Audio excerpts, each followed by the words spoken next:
Израелската полиција 3 часа го испитувала премиерот Бенјамин Нетањаху осомничен за примање незаконски подароци.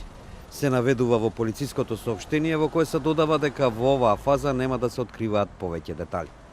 Министерството за правосудство потврди дека Нетањаху бил сослушуван во врска со примање подароци од бизнисмени. Преку Фејсбук премиерот Нетањаху ги отфрли обвинувањата и ги обвини политичките противници и некои медиуми дека сакаат да го соборат од власт без избори.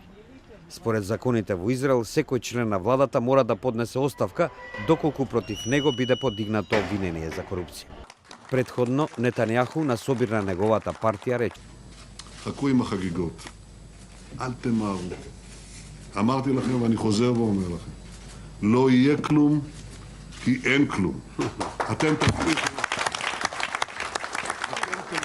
להפריח בלונים עם אוויר חם, ואנחנו נמשיך להוביל את מדינת ישראל. Членот на неговиот кабинет Захи Ханекби изјави дека Нетањаху бил чесен човек и оти никогаш не би направил такво нешто. Since I know the Prime Minister for 30 years, I'm aware of his personality and I'm totally convinced that he will be clean totally from any allegations or accusations.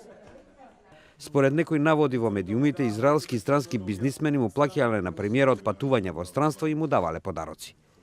67 годишниот Нетањаху го тера неговиот четврти мандат и наскоро би требало да биде премиер кој најдолго бил на власт во Израел. Тој и неговата сопруга Сара за ова време пребродија многу скандали.